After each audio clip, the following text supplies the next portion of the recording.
Hey guys, so in this video I wanted to look at 8 common mistakes that you're likely making. A few months ago I made a very similar video about general mistakes that were holding you back. That was more for errors that you make regarding your decision making and mentality, rather than specific things that you do that you shouldn't. Today, we'll be looking at those specific gameplay related mistakes you make, either while building, box fighting, or even rotating to zone. We have a lot to cover, so let's get into it, starting with the first mistake I see a ton of players making, and that is placing traps on your sidewalls. We've all gotten into the situation where an enemy ends up in your box with you. As we see Cypher do here, what most people instinctively do is trap the wall nearest them. This would work back in maybe Season 2 and 3, but we're in Season 10 now, boys. People will easily avoid the trap and will then have an opportunity to kill you, which luckily for Cypher did not happen. What I also see people do, which is an even bigger mistake, is that they'll place a trap on a wall, and when they realize it's not going to hit their opponent, they'll edit the ramp to get a shot on them. Any decent player will be sitting there under the ramp waiting for you and have their crosshair lined up on your skull, and boom, you're dead.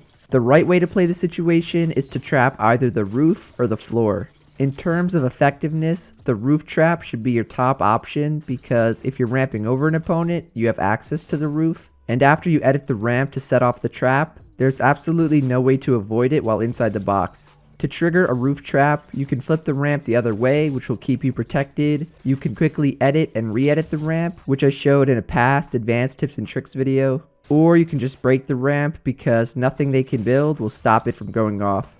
Your other option for a trap is a floor trap, which is a little harder to place since you'll be ramped over your opponent, and slightly less effective since your opponent can stop it from being activated by turbo building over it. Where floor traps are most useful are neutral surfaces that nobody owns, like a building floor or even the ground. Whenever someone is turtling above a neutral floor, just trap it and break their builds for an easy kill. In this insane clip by Tfue, after he boogie bombs 3 pros in a scrim, and yes, this is against pros, he immediately goes to replace the floor since the ramp is facing the other way. He then traps it and breaks the ramp, so all of them get hit by the trap and Tfue can secure 2 easy kills. To sum it up, gone are the days of trapping walls when you're boxed up with an opponent. You should be looking first to trap the roof since that's the hardest trap to avoid and the easiest spot to place a trap. But if you're not able to, look to trap the floor, especially if you're in a house or a building or any structure where nobody owns it. Put down the floor trap and then force them to fall to their death while they panic and blame mechs. Hashtag remove the mech. The second mistake I see all too often is when people are box fighting, they go for the most telegraphed edit in the book, the window edit. Even little Timmy expects the window edit by now. We need to move on to bigger and better things. The edits I would recommend would be a right side corner edit so you can right hand peek people, or a bottom corner edit on either side to catch people off guard for a quick shot in their toes. If you decide to go for a window edit, at least make it a clicks peek, where you edit a window and position yourself to the left of the wall, then you can pop out for a nice right hand peek. My favorite play for these situations is to rip the wall open and then throw a ramp over them. You can then edit back the ramp and get an easy shot off while they're caught off guard. Plus, the ramp you throw over your opponent serves as a way to protect yourself when your opponent is waiting for you to make the edit. Top box fighters in the world like Bugha never make those basic window edits. Any half decent player can see it coming, and every other edit you can think of is more effective. The only time I think it's okay to make the normal window edit is if your opponent has no idea you took their wall, or you make the window edit and then follow it up with a ramp or cone similar to the trick I showed before. Other than those 2 scenarios, you should be using literally any other edit for box fighting. So if you find yourself struggling because your first thought is to make a window edit, start using some of the better edits I showed, and I guarantee you'll start winning more box fights. The third common mistake I want to cover is landing on floor loot from the battle bus. What a large majority of people do is land as close to the loot as possible, maybe even landing on it so they can just look down and pick it up. This is actually wrong. What you should be doing is landing on any elevated object nearby it and then dropping down to it. This is something Tfue's always making sure he does. As we see here, instead of landing on top of the loot, Tfue lands on a box right next to it so he can then hop down and pick up the loot. The idea is that it's faster to land and then drop down next to the loot than it is to hang in the air waiting to drop to pick it up. And you can see here it's true. Now, anytime you're landing on floor loot, look around for something elevated to land on rather than just slowly gliding in the air and waiting to drop on top of it. The fourth common mistake on the list is overbuilding. I'm sure we all know someone who overbuilds like crazy. In game and in 1v1s, they get high ground and instantly start doing 90s until they're about 5 levels above you. Any good player will recognize their opponent is overbuilding and simply chop them down. So not only are you wasting mats, but you'll probably die as a result of it.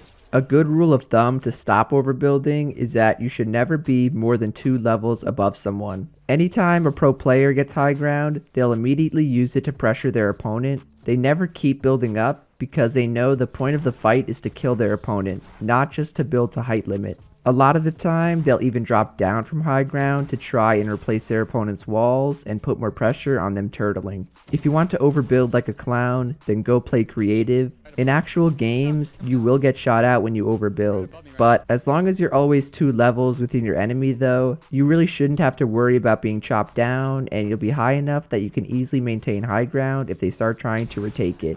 Mistake number 5 is another error I see people make while box fighting. As you're trying to replace a wall, you never want to just sit there and repeatedly pickaxe it without taking out your weapon. A good player from inside the box will recognize you're just mindlessly hitting their wall and quickly edit to get a free shot. If they edit and you have your shotgun out, then you'd be chilling. But you don't. You have your pickaxe. No matter how quick your reflexes are, it will take too long for you to take out your shotgun and get a shot back on them. What I learned from Misfits Clicks is if the person you're up against has decent ping and you can't yoink their wall that easily, take out your shotgun after each time you pickaxe the wall. It doesn't matter what health the wall's at because you never know when your opponent might go for an edit, but by repeatedly taking out your shotgun, you'll always be ready for whatever edit your opponent makes. This is another trick that top box fighters are always using, so they're never the ones caught off guard. The best part is, it's useful no matter what your ping is, so if you're a high ping player who doesn't often take walls, this is something you should always be doing in box fights from now on.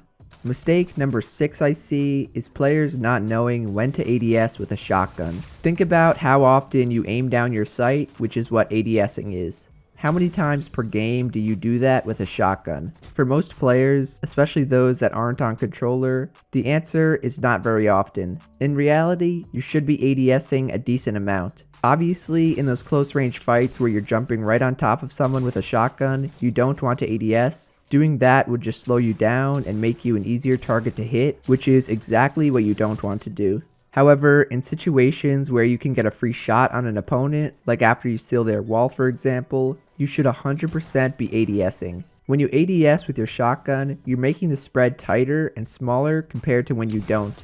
A tighter spread means you'll hit more pellets and do more damage compared to the bigger spread where some pellets may miss completely. If you're someone who doesn't ADS with their shotgun at all, then you're actually making a big mistake. From now on, whenever you have the opportunity to, make sure you ADS and line up your shot, or else I'm gonna come and smack you in real life.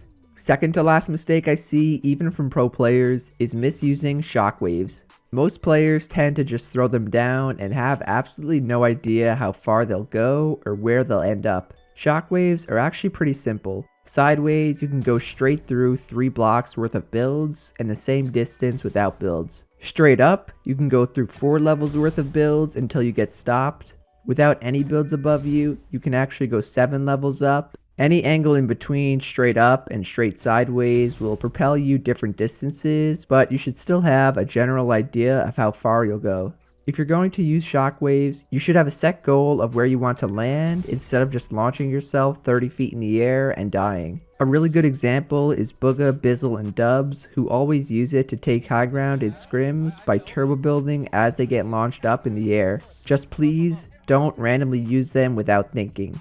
The last mistake I see that I learned from FaZe Vorwin is when to pull your glider while rotating with a launch pad. Most people would pull their glider as close to the mountain as they can get because they think the mountain will cover them. But when they have to go around the mountain, they'll be screwed and they'll get lasered by the people in zone. The mountain is an elevated part of the map, so it actually forces you to pull your glider earlier than flat ground. What you should do is go over a flat area, go straight down, and then use a mountain for cover as you rotate. Overall, those were 8 common mistakes I see way too many people making. If this video helped you guys out, be sure to drop a like, subscribe to the channel, and to turn on post notifications. Shout out to everyone using code Jarian. I really hope you lads know how much I appreciate your support. Otherwise, that's it from me, and I'll see you guys in the next one. Later.